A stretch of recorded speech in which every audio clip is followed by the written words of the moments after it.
ହେଇଗଲା ସମସ୍ତଙ୍କୁ magical morning ଆଗ। ଆଉ ହୋମୱାର୍କ ସମସ୍ତେ କରିସାରିଛ ଆଜି?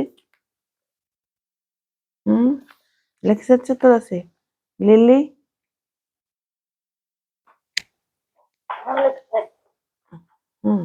ମିନତି କରିଦେଇଛ? ହଁ, चलो आज ताले नेक्स्ट चैप्टर टा में पढ़िबा।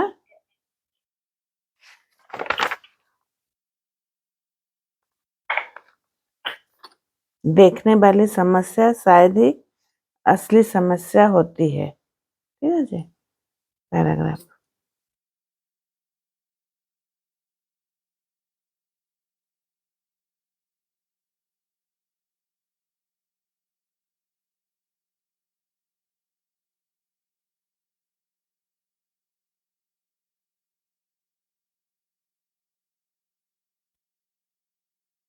बात एक ग्राहक की, वो अपने रूप को लेकर काफी सोचती थी, खासकर अपने दोस्तों को लेकर। वो एक डेंटिस्ट से दूसरे डेंटिस्ट के पास घूमती रही और महसूस करती रही कि हर किसी ने उसके चेहरे को भद्दा बना दिया है। अपने नाक को ठीक करवाई, पर डॉक्टर ने ठीक से यह काम नहीं किया। हर व्यक्ति उसके हर विचार का प्रतिबंधित कर रहा था। वो बदसूरत है। उसकी समस्या उसका रूप नहीं था, बल्कि उसका यह विश्वास था कि उसके साथ कुछ गड़बड़ है।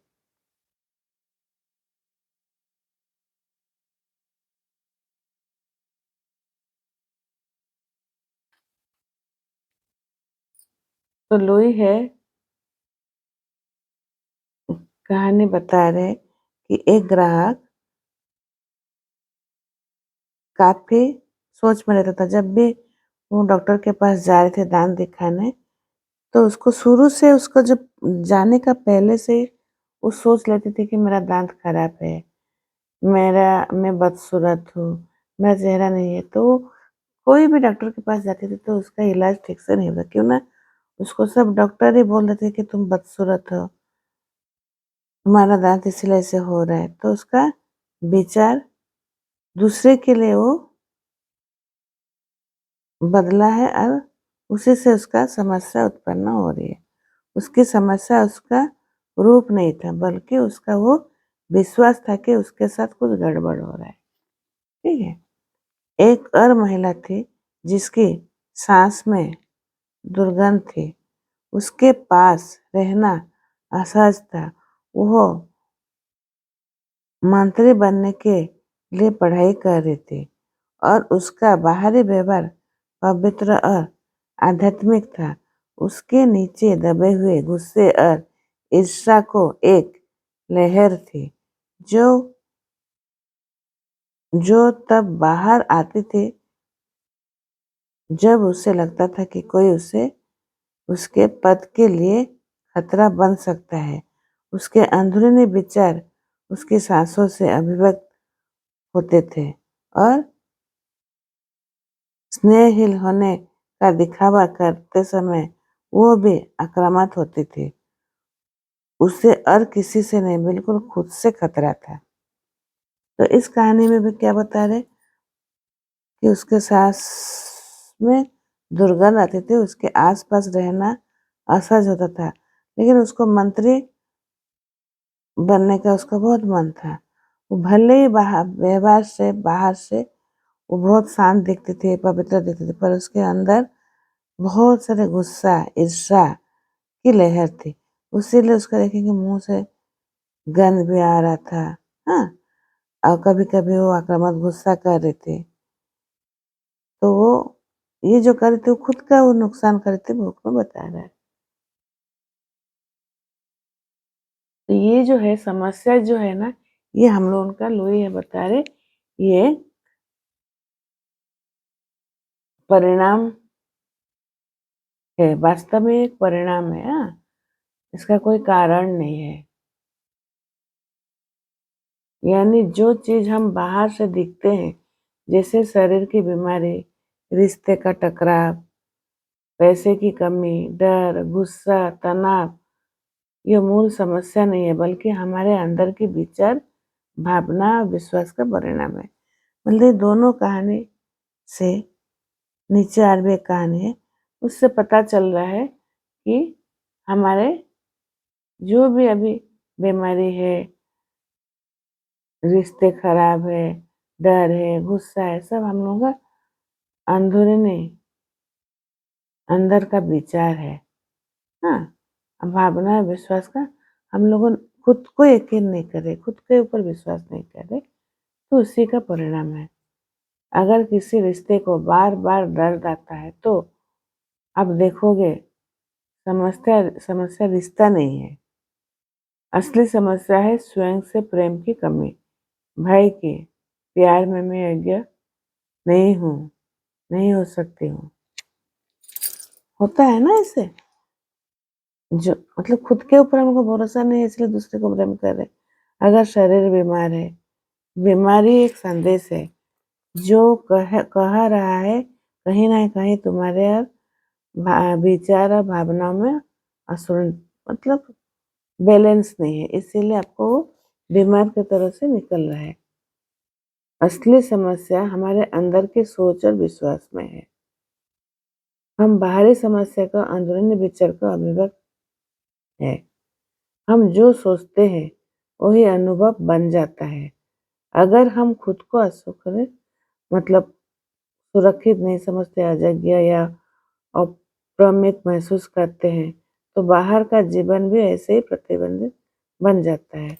जैसे मेरा विचार बोलते हैं ना, जो जैसे विचार आता है वही आपका फिर स्वभाव भी बन जाता है। असली समस्या मन में होती है, स्थिति में नहीं। हम लोग के साथ अभी जो भी हो रहा है, अच्छा हो या बुरा हो, मन में ही है, स्थिति में नहीं है। हाँ, तो धीरे-धीरे बाहरी समस्या हर बाहरी समस्या किसी अंदरूनी विचार का अभिव्यक्त है। हम जो सोचते हैं वही अनुभव बन जाता है। अगर हम खुद को असुरक्षित, अयोग्य, ये तो समझ में आ गया। समस्या को ठीक करने के लिए हमें उसके पीछे का भावनात्मक कारण को देखना चाहिए। वो कहती है अगर तुम सच में ठीक होना चाहते हो तो क्यों नहीं, कहाँ से पूछो। कल भी मैं होमवर्क कराए थे, कर क्यों नहीं पा रहे हो होमवर्क, कहाँ पर प्रॉब्लम हो रहा है, मिरर से बात करो, मिरर से बात करो। मुझे कुछ प्रॉब्लम हो रहा है, देखो पूछो अपने आप से, मेरे साथ ऐसे क्यों हो रहा है, कहाँ पर समस्या है, ढूंढो उसको।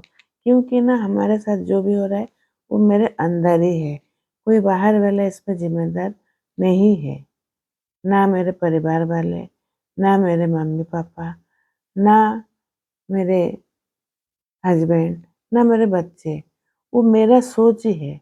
जब मैं सोच लेती हूँ कि ये मेरे साथ ऐसे करे तो फिर वो हो रहा है, बार-बार हो भी रहा है। तो इसीलिए उस विचार को बदलिए। आपके अंदर के जो डर है, जो कमरे में गुस्सा, नाराज़गी जिसके साथ भी है, उसको आप बाहर निकालें, वो सोच में है। जब वो सोच धीरे-धीरे बढ़ते जाता है, तो आपका बीमारी का रूप ले लेता है। हाँ,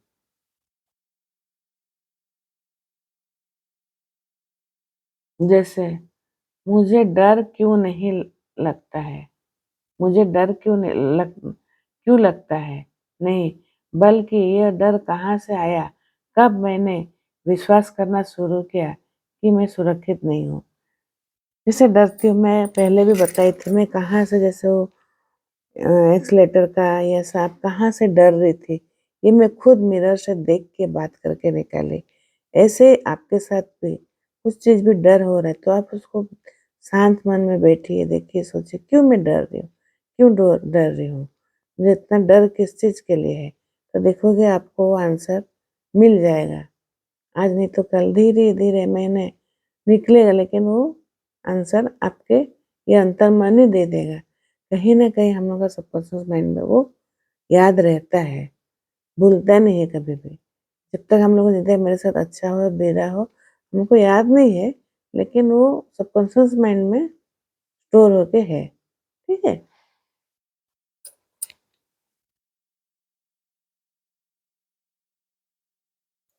जब असली कारण ठीक हो जाता है तो बाहरी समस्या मिट जाती है। जब आप अंदर से अपना समस्या ढूंढ लोगे, आप देखोगे धीरे धीरे आपकी बाहरी समस्या ठीक होने लगेगी, क्योंकि बाहरी दुनिया केवल अंदर की तस्वीर है। अगर हम भीतर बदलते हैं तो बाहर हर चीज बदल जाती है। देखो बार बार लोग ये बता रहे, अंदर बाहर जो हम लोग को देख रहे हैं, मेरे साथ जो हो रहा है, वो सब मेरे अंदर का ही एक रूप है, तस्वीर है। अगर हम भीतर बदलते हैं तो बाहर की दुनिया अपने आप बदल जाएगा। ठीक है?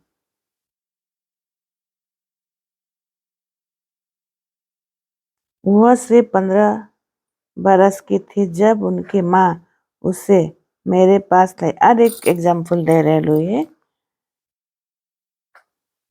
उसकी माँ मेरे पास लाई, उसके हर्जिक्स बीमारी करके एक है, यकृत बढ़ने का एक नया रोग है थी उस और उसके पास सिर्फ 3 महीने थे। उसकी माँ स्वाभाविक रूप से बहुत ही परेशान थी और उससे बात करना मुश्किल था, लेकिन वो लड़का बुद्धिमान और चतुर था, जीवित रहना चाहता था। वो मेरी हर बात मानने के लिए तैयार था, जिससे उसके सोचने और बोलने की तरीका बदलना भी शामिल था। उसके माता पिता अलग हो चुके थे और हमेशा बहस करते थे। उसके पास वाकई एक व्यवस्थित घरेलू जीवन नहीं था। उसे अभिनेता बनने की बहुत चाह थी। प्रसिद्ध और किस्मत को चाह में खुशी अनुभव करने की उसकी क्षमता दबा दी गई थी। उसे लगता था कि वो कभी स्वीकार और महत्वपूर्ण बन सकता है जब उसके पास प्रसिद्धि हो। मैंने उसे खुद से प्यार और अपने आप को स्वीकार करना सिखाया और वो स्वस्थ हो गया। अब वो एक परिपक्व व्यक्तित्व और नियमित रूप से बानवे पर नजर आता है। जैसे उसे अपने अस्तित्व को खुशी को महसूस करना शुरू किया, उसे नाटक में काम मिलना शुरू हो गया। तो ये कहानी में क्या होता था कि उसकी मम्मी डॉक्टर के पास लेके गई है, उसको इतना बीमारी है जबकि उसके पास टाइम नहीं है। उस इस हालत में डॉक्टर के पास गए। जब वो चालाक चतुर होके डॉक्टर के बात वो सुनने लगा और जो जो डॉक्टर उसको बोले, और उसका अंदरूनी जो था कि मैं कर नहीं सकती हूँ, मैं प्रसिद्ध किस्मत चाहे खुशी, जो उसका जो एक्टर बनने का उसका डर था, लेकिन उसको स्वीकार किया कि नहीं मैं कर सकती हूँ, मैं प्रसिद्ध बन सकती हूँ। करते करते उसका बीमारी भी ठीक हो गया। वो जब स्ट्रांग बन गया कि नहीं कुछ भी चाहे कुछ भी हो जाए, मेरा तो ये काम है। उस समय वो बीमारी का नहीं सोचा, वो पॉजिटिव सोच से अपने आप को स्वीकार करके क्यों मैं नहीं कर सकती उसको निकाल के रास्ता समस्या का हल करके वो धीरे धीरे आगे बढ़ते गया। जब आगे बढ़ा तो उसका बीमारी भी ठीक हो गया, उसको अच्छे जो रोल मिल गया, वो अभी खुशी से जीवन यापन कर रहा है। और एक एग्जाम्पल दे रहे एक व्यक्ति का। अधिक वजन एक अच्छा उदाहरण है कि किस प्रकार हम एक ऐसी समस्या को सुधारने में बहुत सी ऊर्जा व्यर्थ करते थे जो असली समस्या नहीं है।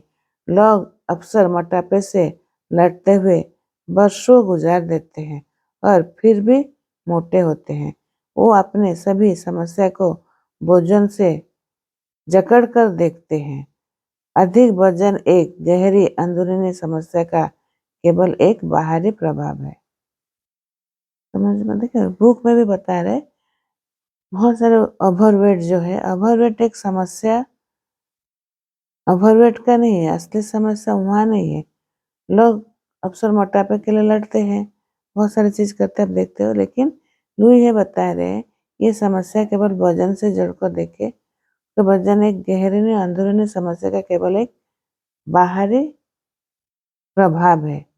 मेरे लिए ये समस्या हमेशा डर और सुरक्षा की आवश्यकता है।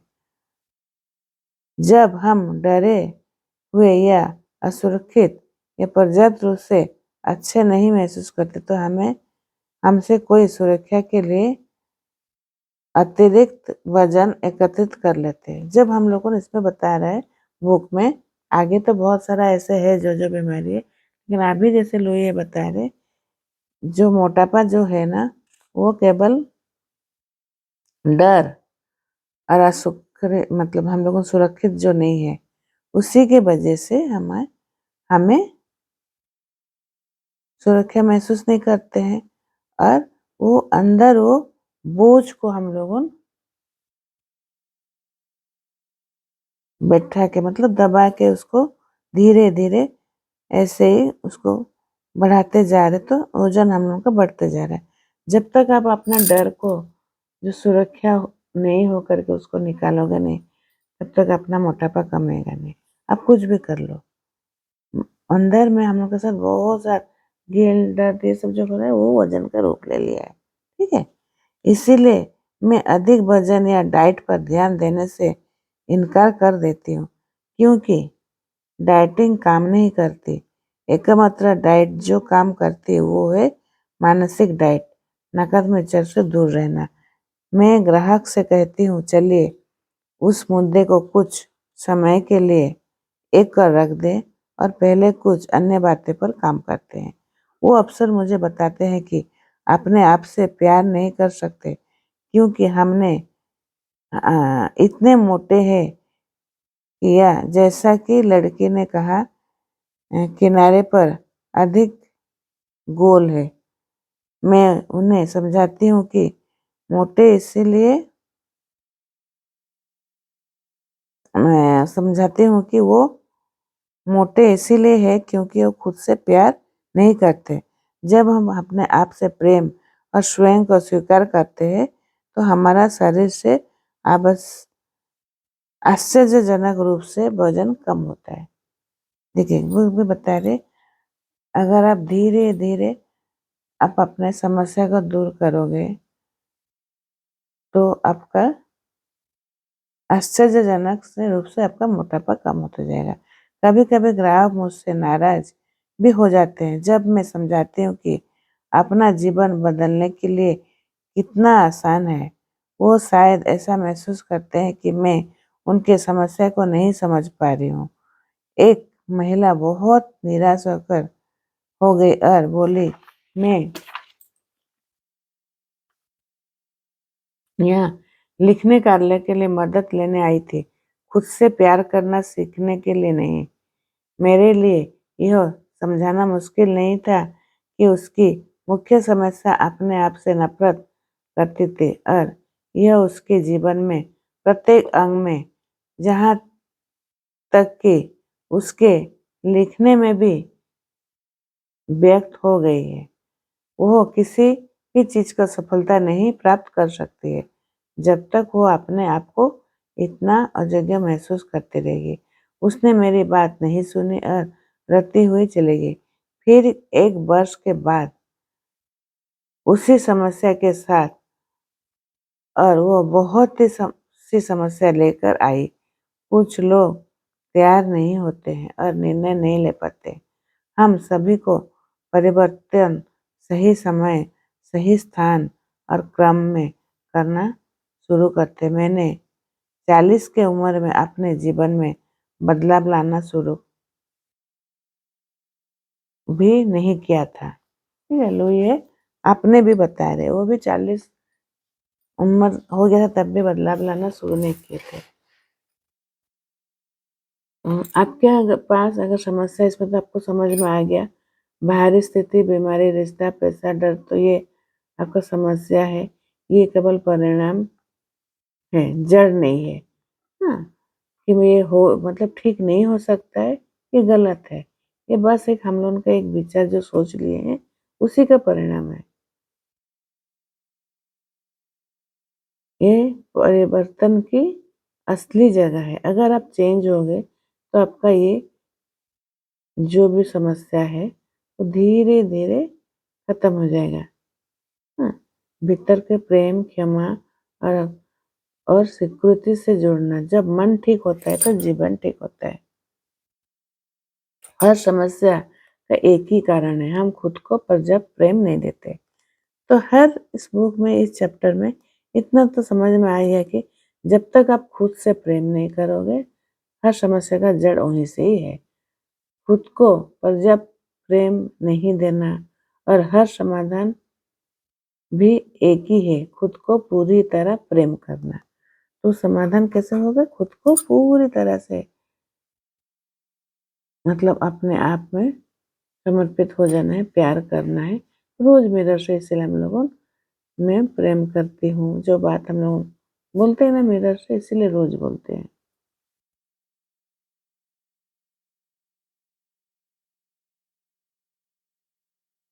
हमारे पास पैसे का भी डर है, पैसा नहीं है, शायद मेरा रिश्ता या परिस्थिति, ये जो भी डर है वो हर चीज हमारे भीतर का सोच, विश्वास और भावना का दर्पण है।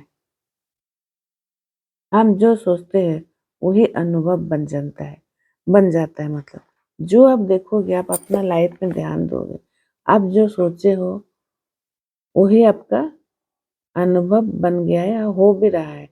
जैसे मैं अच्छी नहीं हूँ, मैं लायक नहीं हूँ, लोग मुझे नहीं समझते हैं, तो ये विचार ऊर्जा बनकर हमारे जिंदगी में अनुभव खींच लाते हैं। इसीलिए असली समस्या हमारा विचार नहीं, बल्कि विचारों के पीछे छुपा हुआ बिलीफ है। लिमिटेड बिलीफ इसीलिए शुरू में हम लोगों ने निकाले थे ना बहुत सारा। हाँ, तो वो बिलीफ को असली समस्या उसी बिलीफ में भी है। अगर वो लिमिटेड बिलीफ को हम लोग निकाल देंगे, उसमें भी हम लोग बहुत सारी चीज से बाहर उभर के निकल के आएंगे। लेट गो करके आप खुद को हीलिंग भी कर सकते हैं।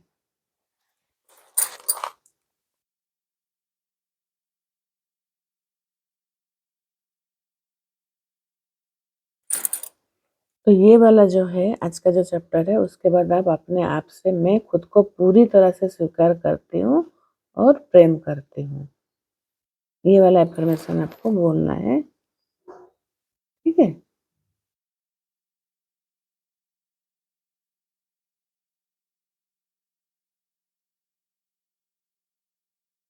आर्थिक समस्या, कभी आप आर्थिक समस्या, कभी का कमी की चेतना या अयोग्य का डर है। हाँ, आर्थिक समस्या किसके साथ होता है? जो अपने आप को अयोग्य समझता है, उसी के पास, मतलब ये जो डर है उसी के पास देखेंगे वो समस्या है। मानसिक तनाव, नियंत्रण की आवश्यकता या डर की भावना, असली समाधान आत्म प्रेम, क्षमा, नए विचारों का चयन।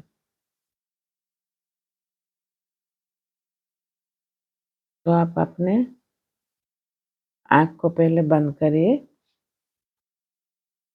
हम्म, असली जो समस्या है उसको कैसे प्रेम में बदलेंगे। रीढ़ की हड्डी को सीधी करके रखिए।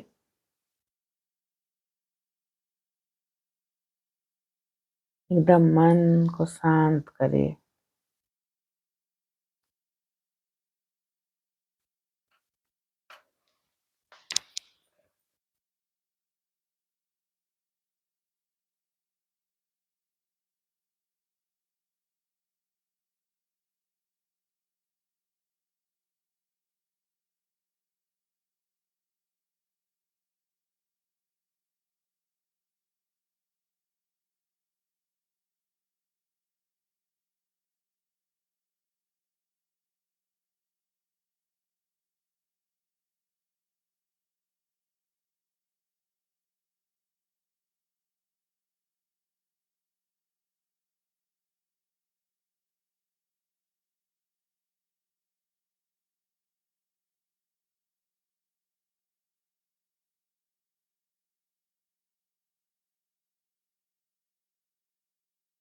धीरे धीरे गहरी सांस लेते रहिए।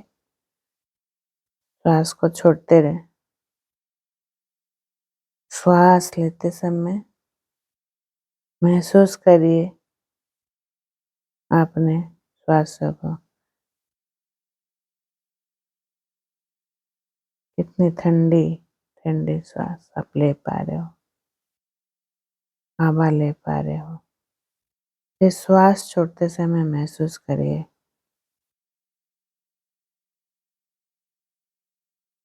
मैं मेरे नेगेटिविटी को छोड़ रही हूँ।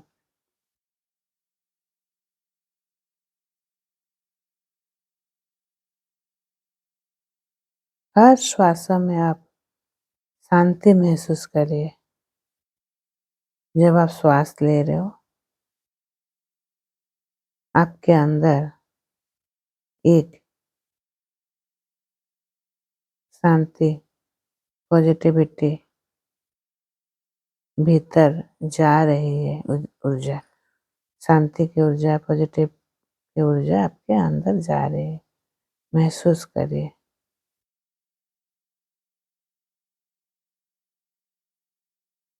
जब आप श्वास छोड़ रहे हो सांसों से, पुराना डर, गुस्सा, दर्द को जैसे निकल रहा है आपके शरीर से।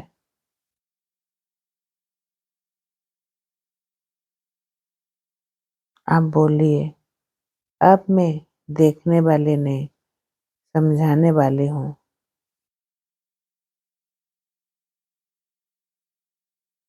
मैं अब केवल समस्या को नहीं देख रही हूँ, मैं उसे प्रेम से समझ रही हूँ। बार बार आप बोलिए, मैं अभी समस्या को देख नहीं रही हूँ, उससे प्रेम से समझ रही हूँ।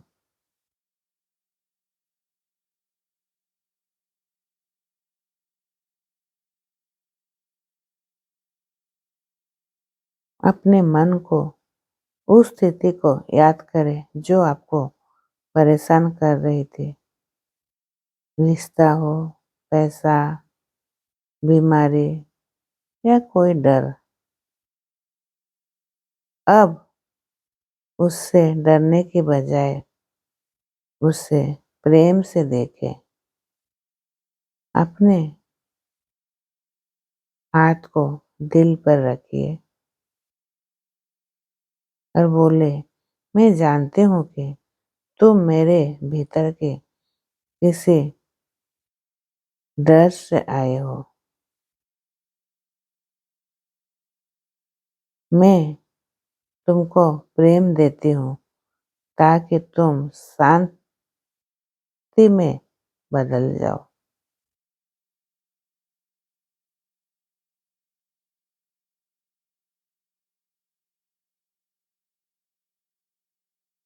हर दर्द आपको प्रेम मांगता है, विरोध नहीं।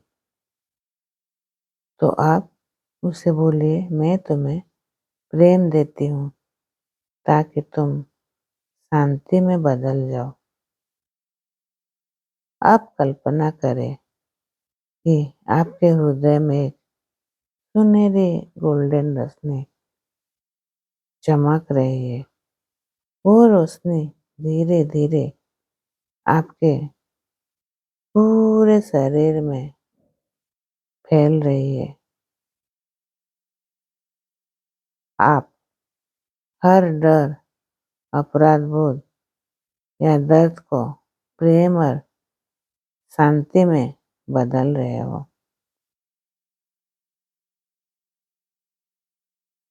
मैं सुरक्षित हूँ, मैं योग्य हूँ, मैं जीवन में प्रेम और शांति का चयन करती हूँ।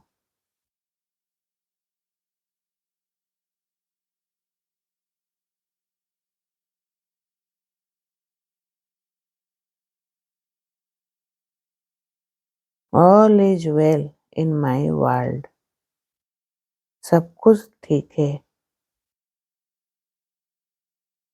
मेरे धरती पर।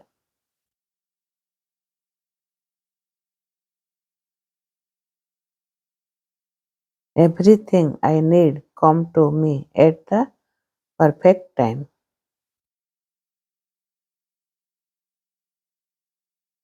अब अपने हथेली को जोड़कर कहे, धन्यवाद जीवन, धन्यवाद मेरे शरीर, धन्यवाद मेरे मन और आत्मा को। मैं अब समझती हूँ असली समस्या हमारे भीतर थी और उसका समाधान भी मेरे भीतर है।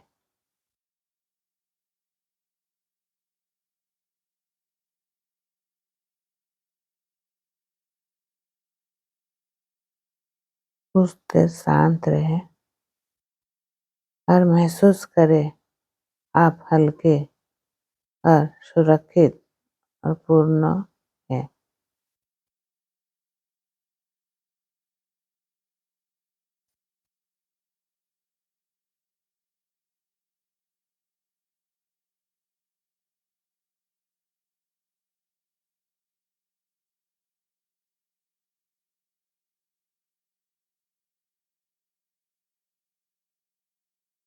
धीरे धीरे अपने आँख को खोलिए।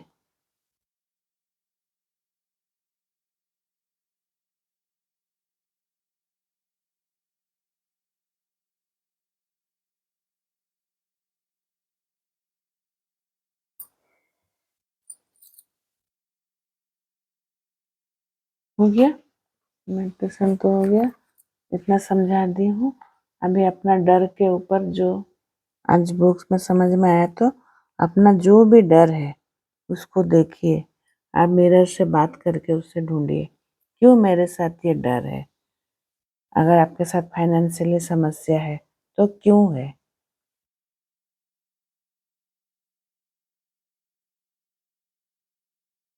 अगर आपके साथ हेल्थ का चैलेंज है, क्यों है। आप पूछिए, मिरर से पूछिए, ऐसे क्या हुआ। जैसे मोटापा का एग्जाम्पल दिए ना, तो ऐसे अपने आप से थोड़ा सा देखिए, सोचिए आपके साथ जो भी परेशानी हो रही है, कोशिश करें। आगे तो बुक में है, पीछे 15 नंबर चैप्टर में, लेकिन हम लोगों ने अभी जितना इस बुक में अभी समझा रहे उस हिसाब से काम करते हैं, ठीक है। तो अभी हम लोगों का मिरर वर्क 108 बार एफर्मेशन करते हैं एक लेके।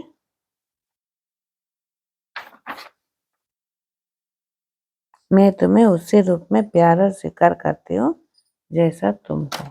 चलो, मैं तुम्हें उसी रूप में स्वीकार करती हूँ जैसा तुम हो। मैं तुम्हें उसी रूप में स्वीकार करती हूँ जैसे तुम हो। मैं तुम्हें उसी रूप में स्वीकार करती हूँ जैसे तुम हो। मैं तुम्हें उसी रूप में स्वीकार करती हूँ जैसे तुम हो। मैं तुम्हें उसी रूप में स्वीकार करती हूँ जैसे तुम हो। मैं तुम्हें उसी रूप में स्वीकार करती हूँ जैसे तुम हो। मैं तुम्हें उसी रूप में स्वीकार करती हूँ जैसे तुम हो। मैं तुम्हें उसी रूप में स्वीकार करती हूँ जैसे तुम हो। मैं तुम्हें उसी रूप में स्वीकार करती हूँ जैसे तुम हो। मैं तुम्हें उसी रूप में स्वीकार करती हूँ जैसे तुम हो। मैं तुम्हें उसी रूप में स्वीकार करती हूँ जैसे तुम हो। मैं तुम्हें उसी रूप में स्वीकार करती हूँ जैसे तुम हो। मैं तुम्हें उसी रूप में स्वीकार करती हूँ जैसे तुम हो। मैं तुम्हें उसी रूप में स्वीकार करती हूँ जैसे तुम हो। मैं तुम्हें उसी रूप में स्वीकार करती हूँ जैसे तुम हो। मैं तुम्हें उसी रूप में स्वीकार करती हूँ जैसे तुम हो। मैं तुम्हें उसी रूप में स्वीकार करती हूँ जैसे तुम हो। मैं तुम्हें उसी रूप में स्वीकार करती हूँ जैसे तुम हो। मैं तुम्हें उसी रूप में स्वीकार करती हूँ जैसे तुम हो। मैं तुम्हें उसी रूप में स्वीकार करती हूँ जैसे तुम हो। मैं तुम्हें उसी रूप में स्वीकार करती हूँ मीता जैसे तुम हो। मीता, मैं तुम्हें उसी रूप में स्वीकार करती हूँ जैसे तुम हो। मीता, मैं तुम्हें उसी रूप में स्वीकार करती हूँ जैसे तुम हो। मीता, मैं तुम्हें उसी रूप में स्वीकार करती हूँ जैसे तुम हो। मीता, मैं तुम्हें उसी रूप में स्वीकार करती हूँ जैसे तुम हो। मीता, मैं तुम्हें उसी रूप में स्वीकार करती हूँ जैसे तुम हो। मीता, मैं तुम्हें उसी रूप में स्वीकार करती हूँ जैसे तुम हो। मीता, मैं तुम्हें उसी रूप में स्वीकार करती हूँ जैसे तुम हो। मीता, मैं तुम्हें उसी रूप में स्वीकार करती हूँ जैसे तुम हो। मीता, मैं तुम्हें उसी रूप में स्वीकार करती हूँ जैसे तुम हो। मीता मैं तुम्हें उसी रूप में स्वीकार करती हूँ जैसे तुम हो। मीता मैं तुम्हें उसी रूप में स्वीकार करती हूँ जैसे तुम हो। मीता मैं तुम्हें उसी रूप में स्वीकार करती हूँ जैसे तुम हो। मीता मैं तुम्हें उसी रूप में स्वीकार करती हूँ जैसे तुम हो। मीता मैं तुम्हें उसी रूप में स्वीकार करती हूँ जैसे तुम हो। मीता मैं तुम्हें उसी रूप में स्वीकार करती हूँ जैसे तुम हो। मीता मैं तुम्हें उसी रूप में स्वीकार करती हूँ जैसे तुम हो। मीता मैं तुम्हें उसी रूप में स्वीकार करती हूँ जैसे तुम हो। मीता मैं तुम्हें उसी रूप में स्वीकार करती हूँ जैसे तुम हो। मीता मैं तुम्हें उसी रूप में स्वीकार करती हूँ जैसे तुम हो। मीता मैं तुम्हें उसी रूप में स्वीकार करती हूँ जैसे तुम हो। मैं तुम्हें स्वीकार करती हूँ तुम जैसे हो। मैं मैं तुम्हें उसी रूप में स्वीकार करती हूँ जैसे तुम हो। मैं तुम्हें उसी रूप में स्वीकार करती हूँ जैसे तुम हो। अभी मैं अपना वॉइस को बंद कर रही हूँ। अब अपने आप बोलो।